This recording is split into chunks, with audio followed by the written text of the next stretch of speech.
Quant a qüestions de procediment, hem pensat que poder el més adequat en aquests moments fora començar demanant als conferenciants que cada un d'ells molt breument precisés la seva postura respecte del problema d'enfrontament entre determinisme i indeterminisme.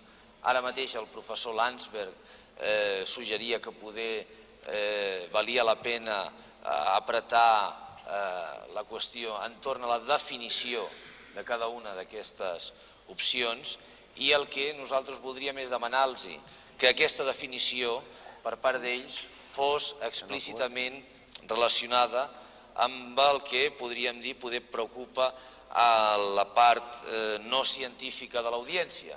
És a dir, què pensen del problema no tant ja de l'enfrontament entre determinisme o indeterminisme com de l'enfrontament entre necessitat i llibertat en un sentit general.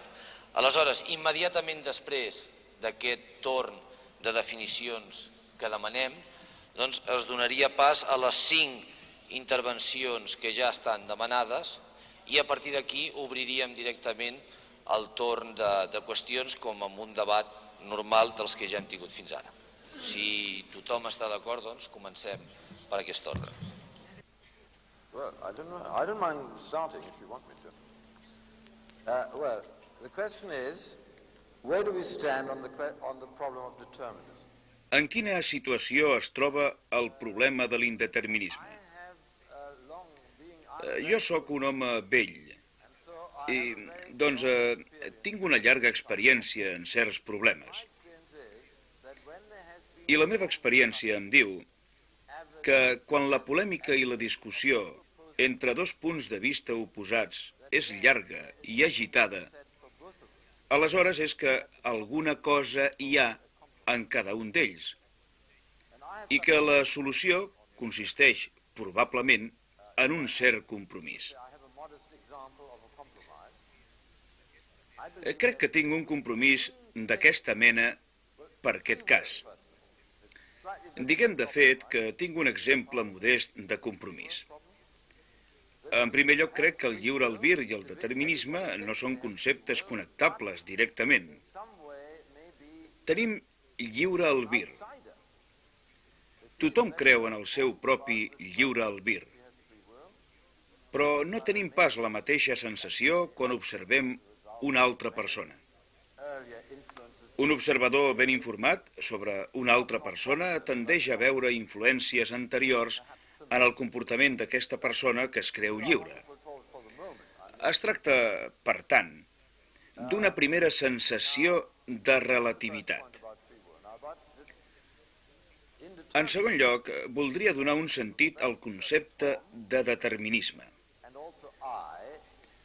Tant el professor Tom com jo mateix hem fet referència als jocs d'atzar i en particular al control de les condicions inicials. Ell ha al·ludit a l'acte de remenar els daus al gobelet i jo al crupier. En qualsevol cas, la nostra afirmació era que un coneixement profund de les equacions del moviment i un control complet de les condicions inicials deixa el resultat observat com a única alternativa. Per això, jo m'inclinaria a dir que l'indeterminisme no existeix en el sentit següent. Les coses passen.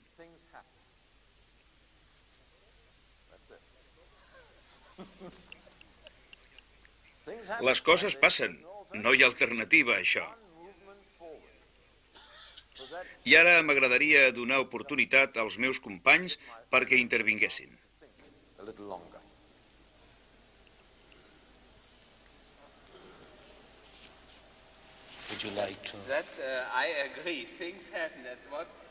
Estic d'acord. Les coses passen. Aquest fou també el punt de partida de la meva ponència. He fet servir el terme de determinisme o d'indeterminisme en el sentit d'una teoria de la física. Una teoria de la física és determinista o té una dinàmica determinista si podem preparar les trajectòries. de manera que reprodueixin les trajectòries reals. En el cas contrari, si, per exemple, només s'hi poden preparar les freqüències de les trajectòries, aleshores la teoria és indeterminista.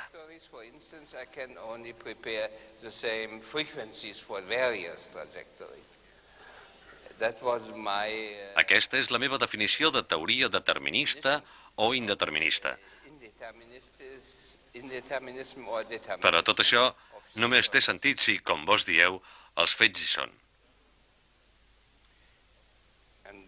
That makes only sense if, as you say, the facts are there.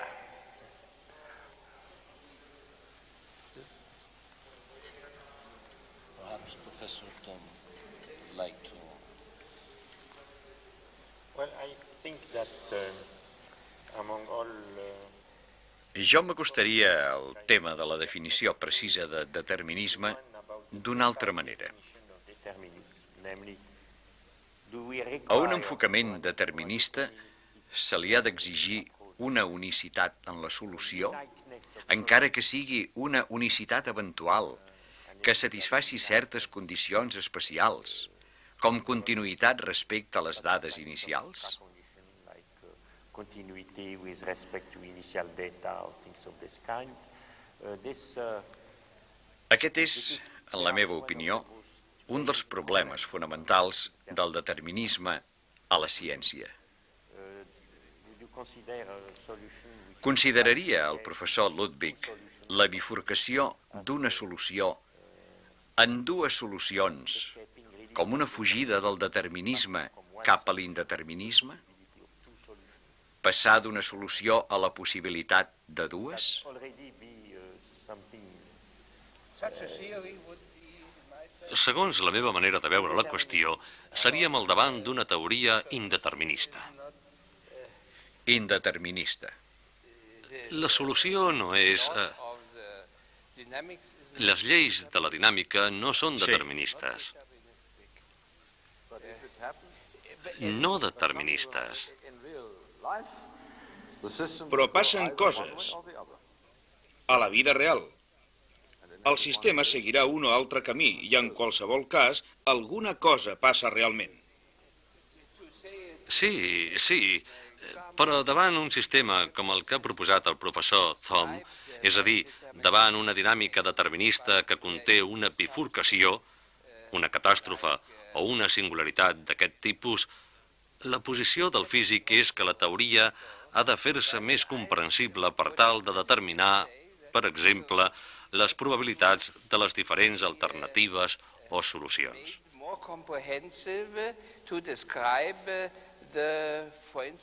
En aquest cas, la teoria determinista és, insisteixo, per un físic, pitjor que la indeterminista, és més irreal. Aquesta és, naturalment, una opinió personal. No puc demostrar-la. That's my opinion, that I cannot prove it. Si considereu, per exemple, el problema de Riemann,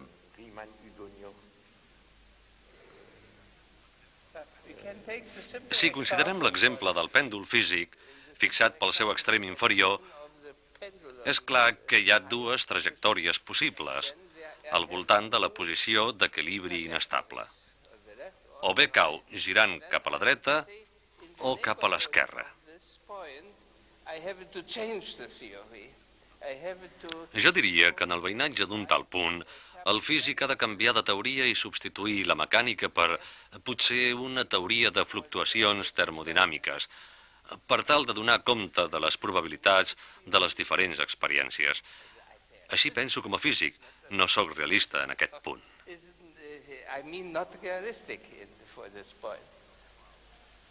Un punt a partir del qual ja no es pot seguir discutint. És una qüestió de definició.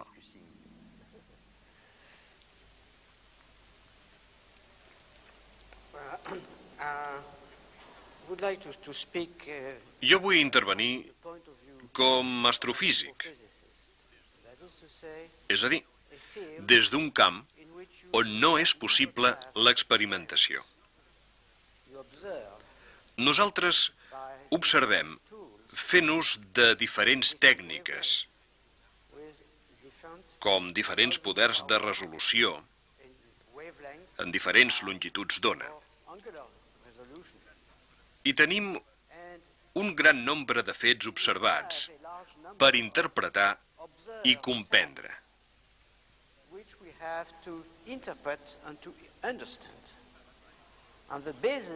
El nostre treball parteix, abans que res, d'una hipòtesi fonamental. A la natura hi ha lleis. I les lleis que regeixen els fenòmens dels objectes celestes són les mateixes que hem descobert per descriure experiments terrestres. Però, a més, és que resulta impossible de fer res a la pràctica sense assumir, mal que només sigui pragmàticament, que un efecte determinista hi és present, que determina allò que observem, ja siguin propietats detallades dels objectes o propietats de tipus estadístic.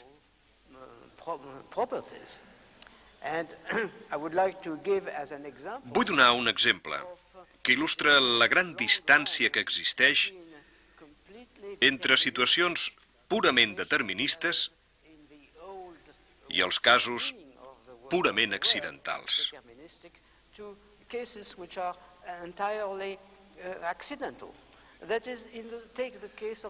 Considerem el sistema solar. Prenem el propi Sol com un gran cos compost d'un gran nombre d'àtoms. El tractem globalment com un objecte completament determinista. Li apliquem la hidrodinàmica clàssica i li calculem magnituds com la velocitat de l'emissió de radiació, etc. Però, si ens atenim a la formació del sistema solar, descobrim que el sistema té uns 1.500 cossos petits, els asteroides, per als quals comença a perdre sentit qualsevol estadística.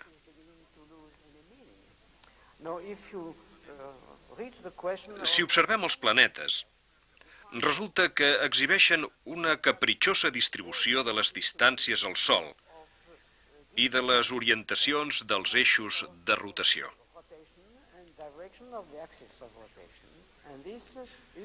Tot això és realment la signatura de certs accidents que tingueren lloc durant la formació del sistema solar. Però, quan dic accidents, és perquè no tinc una paraula millor. Aquests accidents han estat completament deterministes en el sentit de la mecànica, però constitueixen un conjunt amb tan pocs successos que no podem pas pensar en un tractament de tipus estadístic. Potser en un futur, quan haurem observat 1 milió de sistemes solars de la nostra galàxia, podrem parlar d'estadística.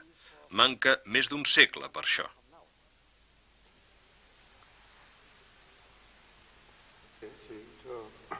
Jo vinc d'un camp bastant diferent, que és la biologia, i això, l'ofici que un fa sempre potser condiciona les actituds de tipus, diem, filosòfic. En aquest cas, el biòleg no pot deixar de veure's ell mateix com un organisme i preguntar-se si les qüestions de determinisme o indeterminisme no tenen pas alguna relació amb la capacitat de sobreviure a través de la qual, doncs a través d'una selecció natural, s'han adquirit les característiques de l'home com a ser pensant i conscient.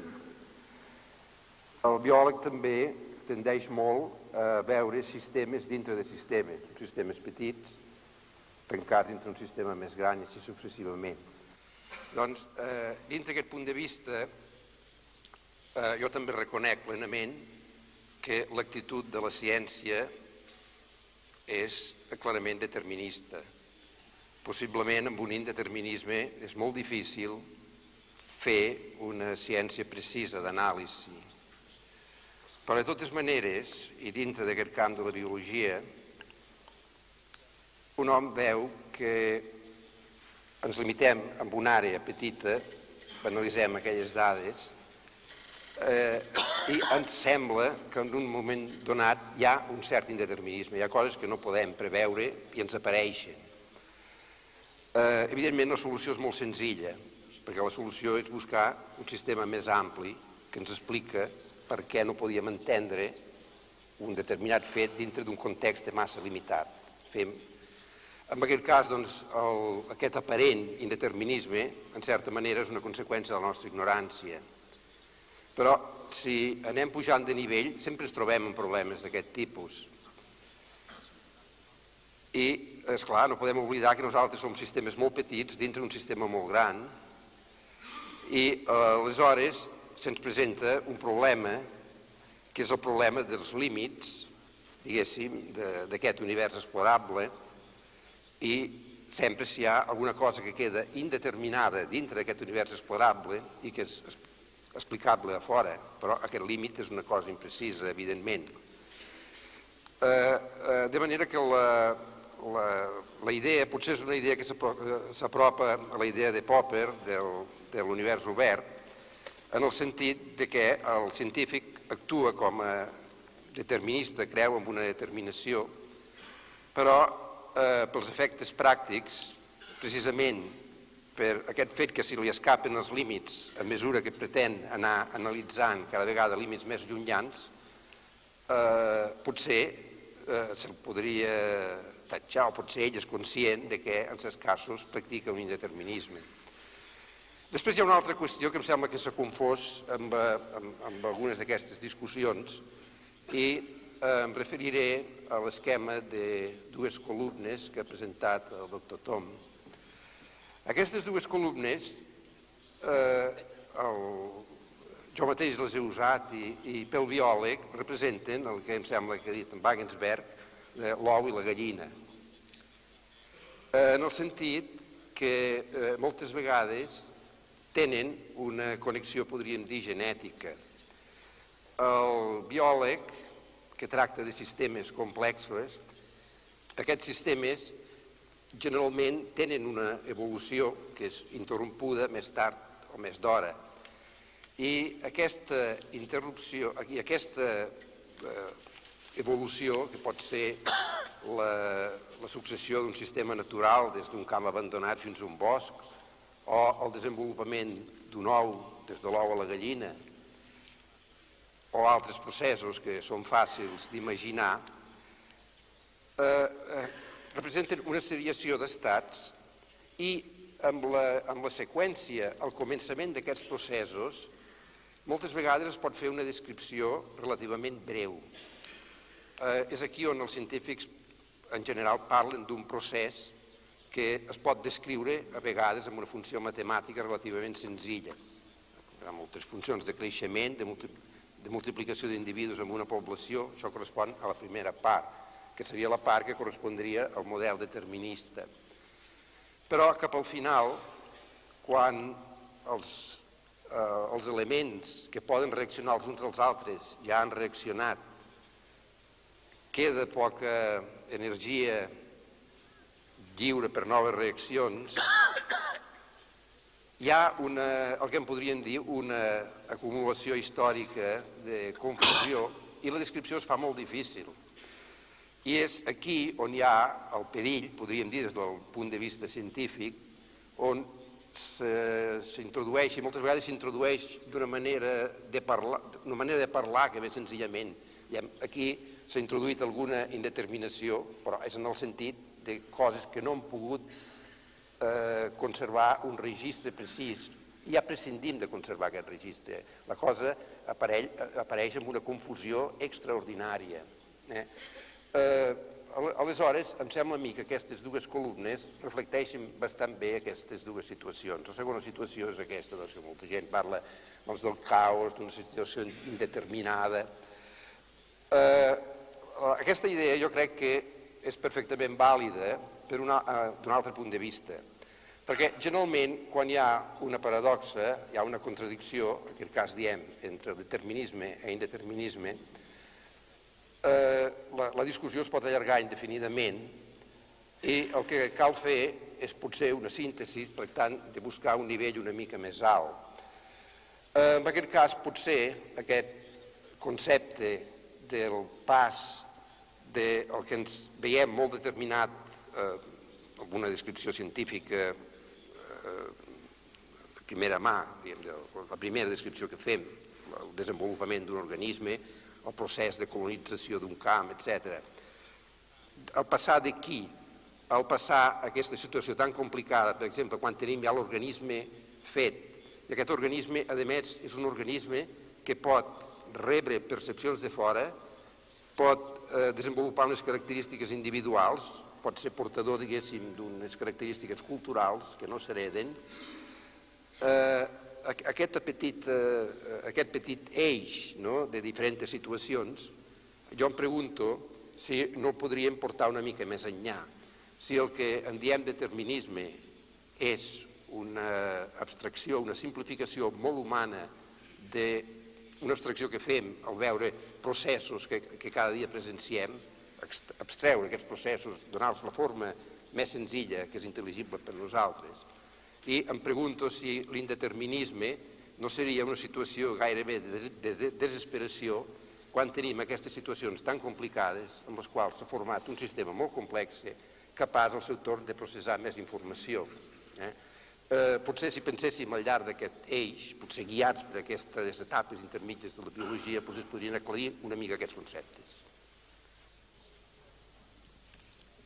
Aleshores, si els hi sembla, el primer que ha demanat la paraula és el doctor Santos.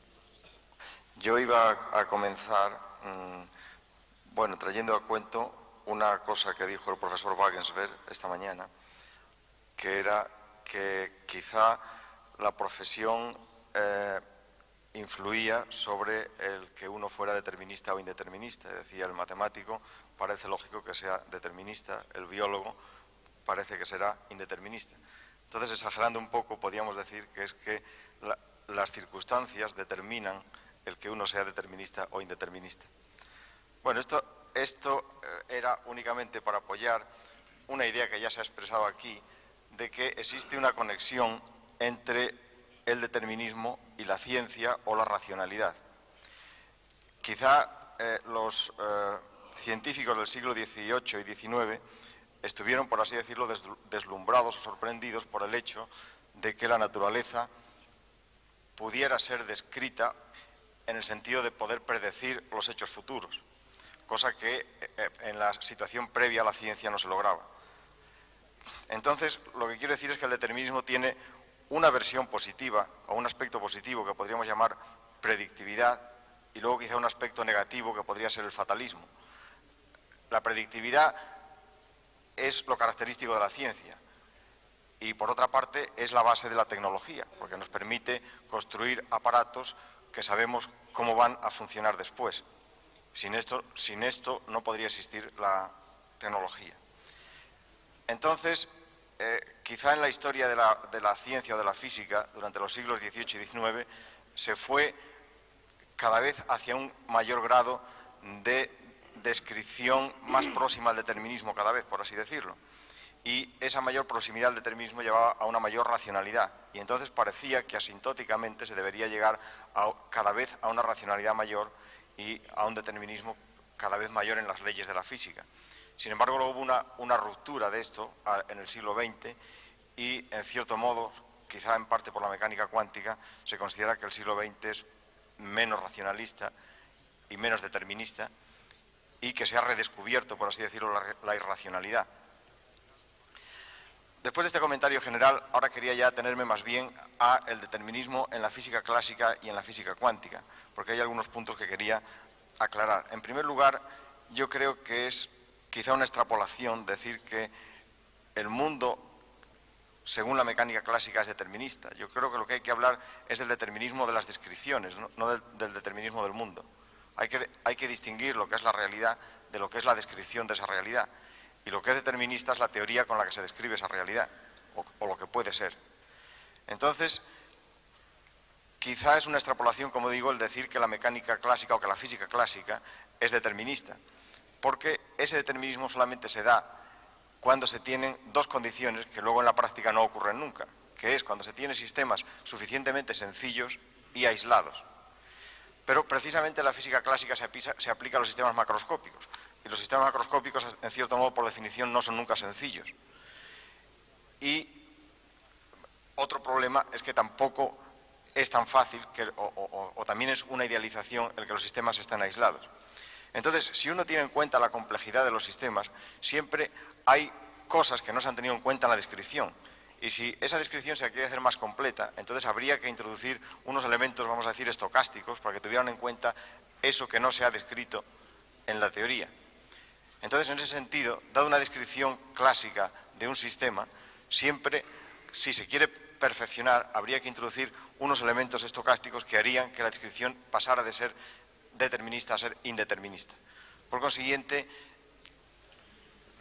quiero decir que son las descripciones las que son deterministas o indeterministas, y quizás es una cuestión de conveniencia en ciertos casos el hacerla determinista o indeterminista, incluso dentro de la física clásica. Eso era un poco por romper esa conexión que parece que es evidente entre determinismo y física clásica. Luego quería hablar de la física cuántica, donde quizás es lo que yo he pensado un poco más en los últimos años, y en primer lugar tendría que decir que a mí me parece que la situación es más complicada. En primer lugar, en la física cuántica, como es bien sabido, el determinismo no está en las ecuaciones. Las ecuaciones cuánticas son deterministas. El indeterminismo está en el proceso de medida, en los postulados de la medida, que es una cosa que se añade, podríamos decir, a las ecuaciones. Pero eso da lugar, a mi entender, a una situación un tanto paradójica, porque si se tiene un sistema que se observa, o que lo observa un observador externo, entonces, mientras el sistema evoluciona él solo sin observación, evoluciona de una forma completamente determinista. La ecuación de Schrödinger es determinista. Y cuando se lo observa, deja de ser determinista porque se produce la reducción del paquete de ondas. Pero si el conjunto del observador más el sistema se considera a su vez como un nuevo sistema, entonces ese nuevo sistema se debería regir por la ecuación de Schrödinger y sería a su vez determinista. Con lo cual, a mí me parece que esa es una situación paradójica.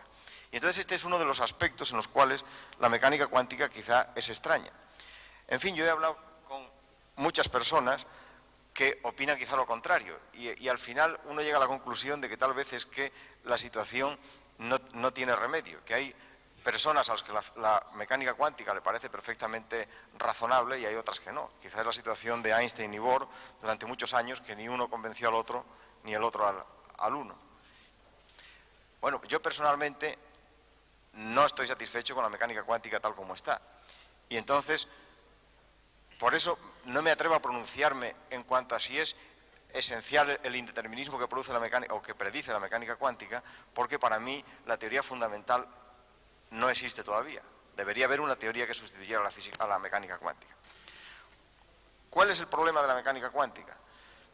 Pues yo lo centraría, quizá recogiendo una frase que vi hace unos días de Putnam, en la cual decía que se podía establecer una proporcionalidad entre relatividad y geometría, mecánica cuántica y lógica. En algún sentido, la relatividad lo que puso en cuestión es, si la relatividad general me refiero más bien, lo que puso en cuestión es si la geometría del universo es la geometría euclídea o no. Y entonces se llegó a la conclusión de que la geometría, cuál es la geometría del mundo es algo que debe estar sujeto a la experimentación y que no se puede dar por sentado que la geometría del mundo es la geometría euclídea. Entonces, lo mismo que la relatividad hizo respecto a la geometría es lo que la mecánica cuántica en cierto modo hace en respecto a la lógica. El problema es que la mecánica cuántica no es compatible con la lógica clásica. En fin, esta es una afirmación quizá a alguno le puede parecer excesiva y yo mismo también querría matizarla, pero no tengo tiempo ahora y vamos a dejarla simplemente así. Lo que quiero decir es que la física clásica se basa en una lógica que suele llamarse lógica clásica, que es una lógica distributiva, o booleana, que se llama también, mientras que cuando se estudia la mecánica cuántica se ve que esa lógica no es aplicable. Por lo menos, si alguien lo que llama lógica, digamos, el cálculo proposicional de la mecánica cuántica no es distributivo. Bueno, eso es una cosa un poco técnica, pero se traduce en el hecho de que los valores de verdad de las proposiciones no están simultáneamente determinados para todas las proposiciones, cosa que en mecánica clásica, si no se da, por lo menos pensamos que se puede dar. que puede ser que no sepamos cuál es el valor de verdad de una cierta proposición, pero no porque no esté definido intrínsecamente. En cambio, la mecánica cuántica resulta que es incompatible con el hecho de que las propiedades de los sistemas estén definidas en sí. Hay que pensar que se define solamente en conexión con un determinado experimento, pero que no se pueden definir en sí. Entonces, esto es la situación que es más extraña. Bueno, quizá esta situación se planteó, a mi entender, de forma muy clara a través del teorema de Bell, que como esta mañana se ha mencionado aquí varias veces, pues yo quería hablar algo de ese tema. En el teorema de Bell lo que se hace ver claramente es precisamente que la mecánica cuántica es incompatible con una teoría que algunos llaman realista, otros llaman de variables ocultas, pero quizá para mí la forma más clara de llamarla sería una teoría con lógica clásica, con lógica distributiva. La mecánica cuántica es irreducible a una teoría con lógica clásica que además sea local. Entonces, ha habido unos experimentos que se han realizado, en particular los experimentos de Aspect, que hay una opinión generalizada que se ha manifestado esta mañana de que han demostrado, sin duda ya, que cualquier teoría con lógica clásica y local es incompatible con los fenómenos observados. Bueno, yo en esto quiero decir que no estoy de acuerdo. Básicamente porque las desigualdades que se han contrastado en los experimentos de Aspect no son las desigualdades de Bell, sino son otras desigualdades que se han deducido por varios autores, por ejemplo Clauser y Horne y otros, que las han deducido con hipótesis adicionales, además de lo que podríamos llamar realismo local o lo que podemos llamar lógica clásica y localidad. Y la razón es que son experimentos hechos con fotones visibles, para los cuales los detectores que existen son detectores de una baja eficiencia. Y en ese sentido, las desigualdades de Bell son desigualdades que comparan sucesos individuales, es decir, la cuenta de un fotón, la probabilidad de que un fotón llegue o no llegue a un punto, con coincidencias, es decir, el hecho de que lleguen dos fotones a dos detectores simultáneamente. Entonces, en esas desigualdades siempre aparece en un miembro las probabilidades de los sucesos simples mayor o igual que una combinación de probabilidades de las coincidencias. Entonces, cuando las eficiencias son bajas, resulta que las probabilidades de las coincidencias son mucho más bajas en general que las probabilidades de los sucesos simples. De tal forma que las desigualdades de Bell genuinas, que son siempre las que mezclan estos dos tipos de sucesos, esas desigualdades no se violan en los experimentos de Aspect, sino que se mantienen a una escala pues, del orden de 100 a 1, es decir, que están muy bien satisfechas esas desigualdades. Entonces lo que pasa es que se han deducido otras desigualdades que comparan unas coincidencias con otras coincidencias, pero para deducirlas es necesario hacer unas hipótesis adicionales, que es un tema un tanto técnico en el que no entraría ahora, quizá no es el momento de entrar, pero simplemente diré que esas desigualdades se basan pues en el realismo local o en la lógica clásica y la localidad más hipótesis adicionales. Y entonces para mí la violación de esas desigualdades en los experimentos de Aspect significa justamente la violación de esa hipótesis adicional, que por otra parte parecía razonable, pero que ahora se ve que no lo es. Y en fin, eso es lo que quería decir. Té la paraula el doctor Dou.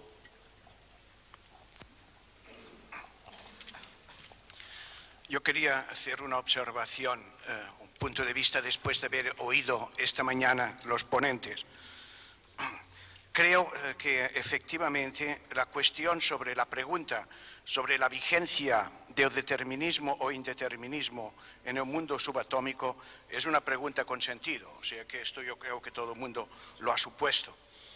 Por consiguiente, si fuese posible formalizar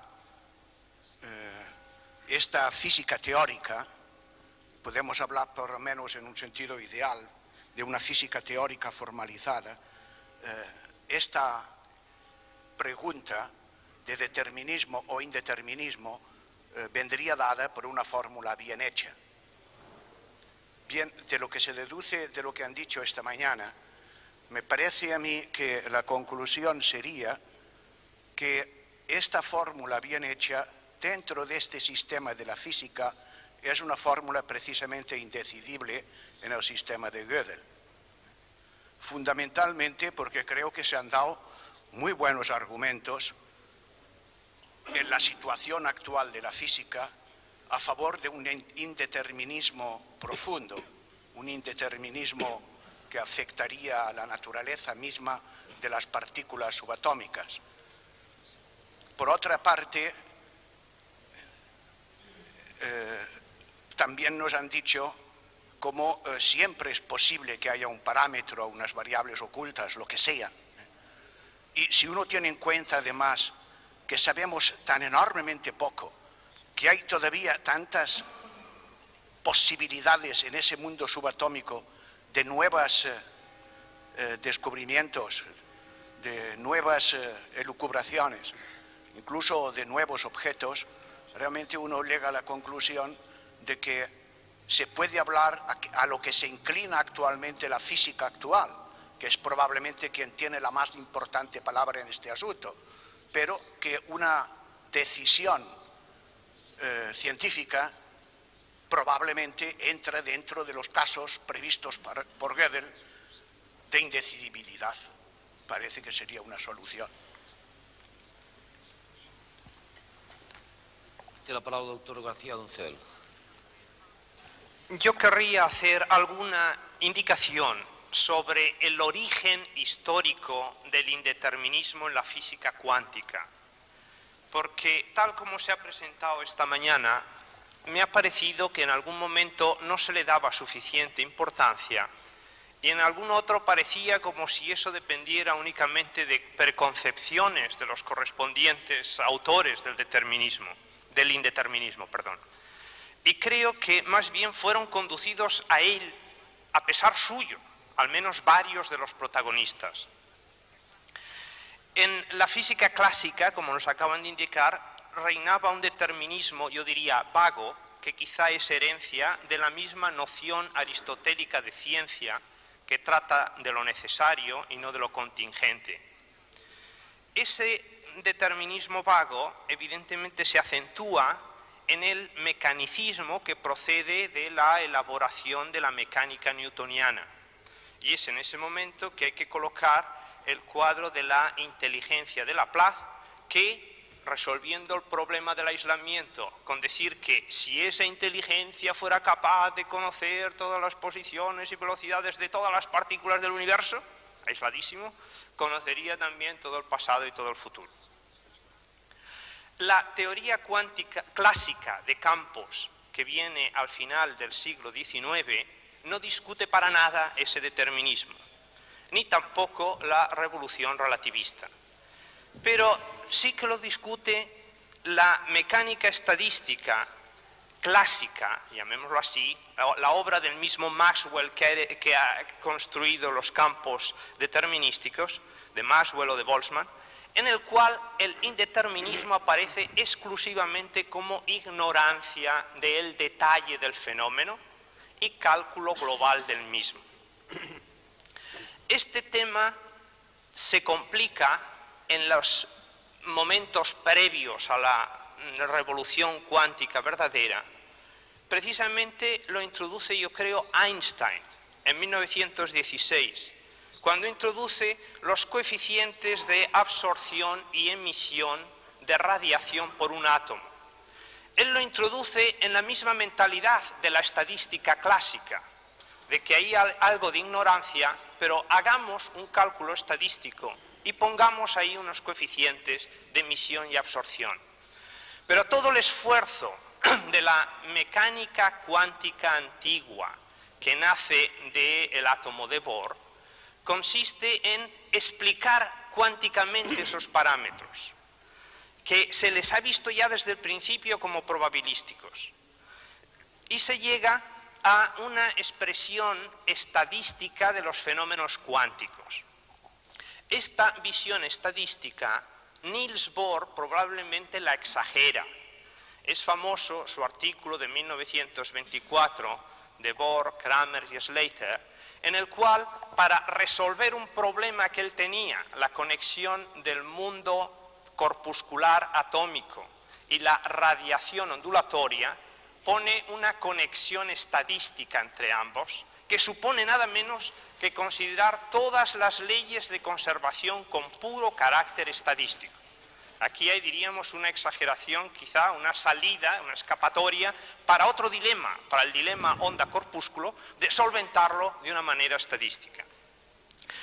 Es, como bien sabemos, en 1926 que Max Born, con su estudio de problemas de colisión, introduce las amplitudes de probabilidad. Y es ahí donde se afirma por vez primera: en esta física cuántica, heredera de la física matricial de Heisenberg y de las ecuaciones, de la ecuación de Schrödinger, no podemos predecir en concreto una partícula después de la colisión a dónde va, sino únicamente qué probabilidades tiene de ir a un sitio o a otro. En esta visión es por la que Max Born recibirá simbólicamente el Premio Nobel de la Interpretación Estadística, es la que inmediatamente el año 1927 se recalca profundamente en el artículo de Einstein de las relaciones de imprecisión. Esas relaciones que nacen de un análisis de los experimentos y que acotan los errores experimentales posibles en las magnitudes complejas canónicas conjugadas, le llevan a discutir el problema que él llama de la causalidad, que quiere decir exactamente del determinismo. Y le llevan a afirmar en ese mismo artículo que aquel determinismo laplaciano, que decía si conociéramos el presente, conoceríamos el futuro, es falso. No porque no sea verdad la consecuencia de ese silogismo, sino porque no es verdad la premisa, porque no podemos conocer el presente con la precisión que exigía esa mentalidad mecanicista. Es decir, las condiciones iniciales de las que partiríamos son canónico conjugadas y no las podemos por principio conocer con esa precisión. Por lo tanto, en todos esos sistemas en los que las magnitudes canónico conjugadas tengan una imprecisión exigida por esas relaciones de imprecisión que no permitan hacer cálculos prácticos, en esos sistemas no podemos hablar de determinismo. Es evidentemente a partir de esas reflexiones típicamente filosóficas y de Heisenberg cómo se elabora inmediatamente la visión determinista que el mismo año 1927 se presenta en el Congreso de Como por obra de Bohr, en el Congreso de Solvay por obra de Heisenberg y Born, y que da el núcleo de esa interpretación de Copenhague que se considerará admitido como la interpretación ortodoxa y que será discutido por las paradojas de Einstein, por las relaciones de Bell, pero desde ahí ha nacido. Y lo que yo querría decir es que Heisenberg, al introducir ese punto, yo creo que no proviene de una mentalidad caótica, sino que no sabe explicarlo de otra manera. Y dice que si ese indeterminismo es solo mental o es óntico, si realmente de ninguna manera se puede medir por las experiencias físicas, es un problema que sale de la física. Es una puntualización muy rápida. En mi opinión, en un debate en torno al determinismo, hoy día ya no tiene sentido mencionar la confrontación o el debate Einstein-Bohr o su continuación actual en torno a la validez de la interpretación de Copenhague o de interpretaciones alternativas, porque aunque históricamente Einstein-Bohr conceptualmente sí puede decirse que cifraron fundamentalmente el debate en torno al determinismo, después del año 60 y sobre todo en el año 70, la situación cambió. En el año 60 con el trabajo de Bell y en el año 70 con otro trabajo de Bell un poco menos conocido, se demostró que la confrontación entre las dos interpretaciones, digamos, la que representaba Bohr y la que representaba Einstein, el determinismo no era esencial, porque una teoría que fuese indeterminista, no determinista, indeterminista, si había de ser real y local, también entraba en contradicción, o es decir, era incompatible con la interpretación ortodoxa, con la interpretación de Copenhague. Es decir, que es el realismo y la localidad lo que está en juego, no es el determinismo. Y la localidad se traduce al lenguaje quizá un poco más vulgar, la localidad física, por la causalidad, que no es el determinismo. Una segunda puntualización, una última puntualización, es que, aun creyendo que los experimentos de Aspect sean concluyentes, en virtud de lo que he dicho antes, lo que negarían es la posible existencia de una alternativa a la mecánica cuántica en la interpretación de Copenhague que fuese simultáneamente realista y local, las dos cosas, porque esas son las hipótesis del teorema de Bell. Por tanto, queda incluso, admitiendo los resultados como concluyentes, queda abierta la posibilidad de teorías realistas no locales y de teorías no realistas locales, si bien, naturalmente, sería dudoso buscar por ahora ejemplos de esto.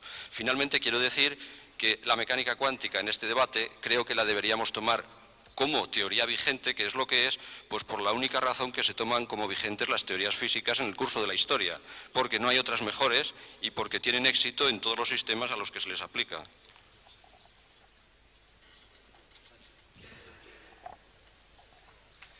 Me ha gustado mucho la intervención de Manuel García Doncel desde el punto de vista de la historia de la física. Yo lo único que quiero es sacar un pequeño corolario que incide en lo que ha dicho Emilio Santos, en un aspecto de lo que ha dicho Emilio Santos. Efectivamente, como García Doncel ha dicho, hay indeterminismo en la física más o menos desde el mismo momento en que en 1900 Max Planck descubre, es un descubrimiento auténticamente empírico, la primera discontinuidad cuántica.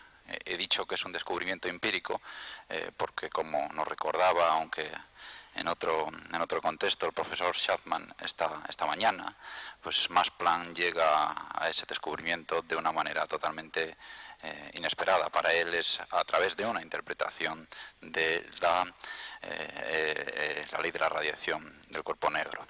Bien, se puede decir, este hecho, que hay indeterminismo en la física en el mismo momento en que aparece la discontinuidad cuántica, no lo entiende nadie mejor que Niels Bohr. Yo creo, de hecho, que es su gran contribución a la física.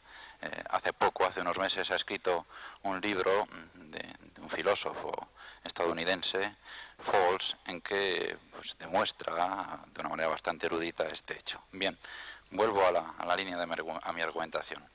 Se puede decir, creo yo, que existe indeterminismo en la física del microcosmos mucho antes, por consiguiente, que aparezca el postulado del colapso de la función de ondas. Mucho tiempo antes. Entonces, si tenemos esto en cuenta, vamos a pasar ahora, aparte de la argumentación de Emilio Santos, en el principio, en la raíz de los problemas que yo entiendo muy bien de Emilio Santos con la mecánica cuántica, está, él lo ha dicho con una gran claridad, el hecho de que de alguna manera la ecuación de Redinger es una ecuación determinista. Sin embargo, dice él, añadía a continuación, tenemos que el colapso de la función de ondas añade un elemento radical, dramático, indeterminista a la mecánica cuántica. Yo creo que esto, de alguna manera, no sabría decir dónde, es incorrecto. Y por las razones que he dicho antes, porque no existe mucho antes de incluso de tener la ecuación de Redinger el indeterminismo en la física cuántica. No voy a decir que entiendo muy bien, pero desde luego me parece razonable dudas que aparecen en algunos filósofos, fundamentalmente filósofos de la ciencia, que también algunos físicos, en el sentido que, cito por ejemplo a Mario Bunge, el colapso de la función de ondas es algo que en realidad no juega ningún papel en la mecánica cuántica, dicen, porque no existe simplemente. Si hay algo problemático en la mecánica cuántica es realmente el problema de la medida. No hay una teoría de la medida en la mecánica cuántica en el sentido. Esto es un argumento que yo digo, repito, no digo que comparta, en el sentido, al menos, de que no existe siquiera una teoría del aparato de medida en la mecánica cuántica. Bien, esto puede ser problemático, yo creo que no sabría decidirme si es correcto o no, pero desde luego sería una buena solución para el problema de mantener el indeterminismo en la mecánica cuántica sin recurrir al principio del colapso de la función de ondas. Yo creo que parte de los problemas es un problema real, el de Emilio Santos, ciertamente, pero falla de alguna manera, porque incluso sin postulado la función de ondas, la mecánica cuántica debe ser indeterminista. Es uno de los pocos experimentos básicos de la mecánica cuántica lo demuestran.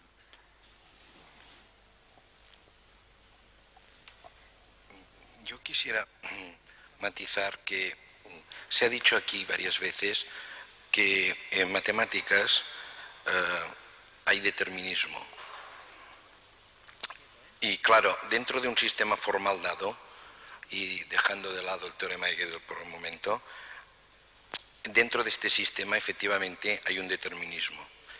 Pero mi cuestión es la siguiente. Se ha dicho, por ejemplo, esta mañana que los números naturales están ahí y están dados. Pero yo esto no lo veo muy claro. Pondré un ejemplo solamente para matizar esta duda mía. Imaginemos el teorema grande de Fermat. El teorema grande de Fermat puede ser que mañana sea resuelto positiva o negativamente, pero lo será en virtud, quizás, ¿no?, de un axioma auxiliar, que si lo aceptamos nos lo puede resolver positivamente, pero si no lo aceptamos nos lo puede resolver, o si aceptamos su negación, nos lo puede resolver negativamente. En este sentido, digo que no está tan claro que la matemática sea absolutamente, es decir, que podemos determinar el determinismo en matemáticas. Quizá pondré otro ejemplo. Si aceptamos el axioma de la elección, los números reales tienen unas ciertas propiedades respecto a la medida de Lebesgue, pero si aceptamos el axioma de determinación, esos mismos, ya no sé si son los mismos, porque hemos aceptado otro axioma en la teoría de conjuntos, esos reales tienen otras propiedades respecto a la medida de Lebesgue, que no sé si era la medida de Lebesgue de antes, porque en realidad estoy en otra teoría. Entonces, desde este punto de vista, digo que la matemática no sé si es tan determinista. Dentro de cada sistema formal sí, pero como ciencia no lo sé.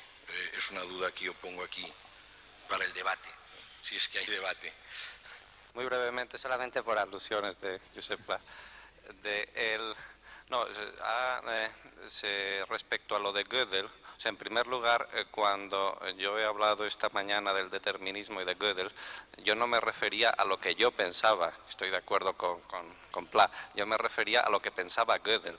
Y Gödel, él pensaba que había una diferencia muy clara entre el mundo de los números naturales, que está perfectamente determinado en todos sus aspectos, incluido en hipótesis tales como las de Fermat o la de Goldbach, etcétera, y lo que nuestros algoritmos nos permiten decidir. Entonces, Gödel pensaba que esto era un defecto de nuestros algoritmos, que esto era un defecto de nuestros sistemas formales. Evidentemente, hay una diferencia entre que que una parcela de la realidad tenga determinadas propiedades y que nosotros tengamos un mecanismo automático para averiguar si efectivamente tiene esas propiedades o no. De todos modos, yo creo que en la matemática en general el problema del determinismo e indeterminismo es un problema un poco artificioso. El problema del determinismo e indeterminismo se plantea sobre todo en función del tiempo, y el mundo de la matemática es un mundo en el que el tiempo no existe, y por lo tanto quizás problemas parecidos se pueden plantear de una manera más natural en términos tales como de decibilidad, indecibilidad, en términos tales como de completud, de que un sistema sea único, lo que ha aludido también, por ejemplo, que haya un solo sistema de axiomas para la teoría de conjuntos, o haya muchos sistemas alternativos de teorías de conjuntos, etcétera. Pero vamos, no hay tiempo para más discusiones, supongo. Bueno, yo quería empezar diciendo que mi opinión sobre cómo ha ido toda la rueda, sobre todo en la mesa, excepto pocas excepciones, se ha referido, como ha dicho el profesor Santos, más al conocimiento científico, y se ha evitado bastante el problema que en el fondo nos tiene reunidos aquí y que supongo que mañana continuará el debate. Yo creo que esto se debe en parte a que las áreas científicas de donde viene la gente que ha hablado hoy son áreas de física bastante pura, de sistemas, digamos, poco complejos, y que mañana, independientemente de la definición que podamos dar de complejidad, vamos a tener ideas deterministas o indeterministas más cercanas a las emociones humanas, digámoslo de esta manera. Claro, es evidente que un científico que por oficio busca leyes sea determinista en el método. Esto lo hemos dicho bastantes veces esta mañana. Pero yo creo que hay que tener un poco de cuidado en el momento en que uno extrae la filosofía de ahí. Yo creo que, por lo menos para mí, se ha dado una falsa impresión, y es que de la existencia de leyes o de la existencia de determinismo se favorezca o tenga por lo menos el peso de la demostración el que la naturaleza sea determinista. Por ejemplo, ya que el salto es igualmente válido cuando uno sale de la ley y habla de su particular visión del mundo, yo creo que si, por ejemplo, utilizamos cualquier definición de determinismo, por ejemplo, iguales causas producen iguales efectos, y variamos esas causas. En la palabra igual ya tenemos otra vez el viejo problema de la información infinita. Dos cosas iguales, dos cosas idénticas, significa que necesitamos también infinitos dígitos para que sean iguales. Si hacemos pequeñas variaciones en las causas, tenemos pequeñas variaciones en los efectos, el determinismo funciona. Si variando lentamente las causas, de repente hay un salto en los efectos, entonces estamos en el problema de la estabilidad. Para mí ya hay un indicio, ya hay una sospecha de indeterminismo. Y me gusta bastante la idea del mundo que sale de ahí, porque no solamente es una coexistencia entre leyes y zonas de indeterminismo, sino que además una que a mí personalmente, emocionalmente, me funciona bastante bien, y es que la intervención del indeterminismo o la intervención del azar es puntual, y que en las zonas continuas hay unas leyes que quizás sí podamos admitir que sean deterministas. Esa pequeña oportunidad de un conjunto que quizás los matemáticos llamarán de medida nula, porque solo son puntos donde puede intervenir el azar, y todo el resto, si ustedes quieren, para el determinismo, encaja perfectamente. Yo creo que es perfectamente posible yuxtaponer o poner detrás de la palabra determinismo la palabra libertad, creatividad, todo lo que venga después. Es decir, que esta imagen de un universo fuera de la ciencia, ya estamos hablando ahora de creencias y de ideologías, es otro, por lo menos, con el mismo derecho, otra visión del mundo que, aparte de decir que las cosas pasan, pues según observemos antes o después de que han pasado, da una visión del mundo distinta a pesar de que salga de la ciencia.